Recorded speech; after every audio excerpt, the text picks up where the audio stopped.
Hello, welcome back to my channel. Vitamin food ചലഞ്ചിൻ്റെ part 4 ആണ് നമ്മൾ ഇന്ന് ചെയ്യാൻ പോകുന്നത്. ബാക്കിയുള്ള പാർട്ട് കാണാത്തവരുണ്ടെങ്കിൽ എല്ലാത്തിൻ്റെയും ലിങ്ക് ഞാൻ ഡിസ്ക്രിപ്ഷനിൽ കൊടുക്കാം. ഇത് നമ്മൾ ഒരു സ്പെഷ്യൽ എഗ് ഓംലെറ്റ് ആണ് ഉണ്ടാക്കാൻ പോകുന്നത്. എഗ്ഗിൽ എല്ലാത്തരം വിറ്റമിൻ ബിയും അടങ്ങിയിട്ടുണ്ട്. അതുപോലെ തന്നെ വിറ്റമിൻ എയും വിറ്റമിൻ ഇയും ഉണ്ട്. അപ്പോൾ നമുക്ക് നമ്മുടെ സ്പെഷ്യൽ എഗ് ഓംലെറ്റ് എങ്ങനെ ഉണ്ടാക്കാമെന്ന് നോക്കാം.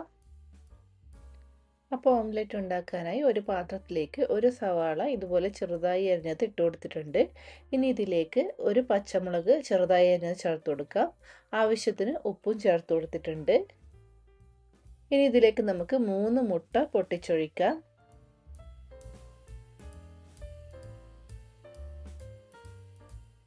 ഇനി ഇതിലേക്ക് ചേർത്ത് കൊടുക്കാൻ പോകുന്നത് ഒരു 1/4 ടീസ്പൂൺ ചിക്കൻ മസാലയാണ്.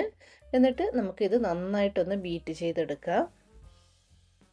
ഈ ചിക്കൻ മസാല ചേർത്ത് കൊടുക്കുന്നത് ഇതിന് നല്ലൊരു ടേസ്റ്റ് കൊടുക്കും. അതുപോലെ തന്നെ ആ ചിക്കൻ മസാലയുടെ നല്ലൊരു മണവും കിട്ടും.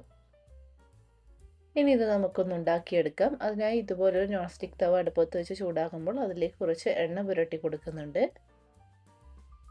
ഇനി നമുക്കിതിലേക്ക് നന്നായിട്ട് ബീറ്റ് ചെയ്ത് വെച്ചിരിക്കുന്ന മുട്ട ചേർത്ത് കൊടുക്കാം. എന്നിട്ട് ഇതുപോലെ ചെറുതായി ഒന്ന് നിരത്തി കൊടുക്കാം. ഇനി ഇത് 1 മിനിറ്റ് അടച്ചു വെച്ച് കുക്ക് ചെയ്യാം. 1 മിനിറ്റ് കഴിഞ്ഞു. ഇതിൻ്റെ മുകൾ ഭാഗമൊക്കെ ഏകദേശം വെന്തിട്ടുണ്ട്. ഇനി നമുക്കിത് മറിച്ചിട്ട് കൊടുത്ത് ഒരു 30 സെക്കൻഡ് കുക്ക് ചെയ്യാം. അപ്പോൾ നമ്മുടെ ചിക്കൻ മസാല ചേർത്ത മുട്ട ഓംലെറ്റ് ഇവിടെ റെഡി ആയിട്ടുണ്ട്. അപ്പോൾ ഇനി ഓംലെറ്റ് ഉണ്ടാക്കി നോക്കുമ്പോൾ നിങ്ങളും ഈ രീതിയിൽ ഉണ്ടാക്കി നോക്കണം. എന്നിട്ട് അഭിപ്രായങ്ങൾ കമൻറ്റ് ചെയ്ത് അറിയിക്കണം.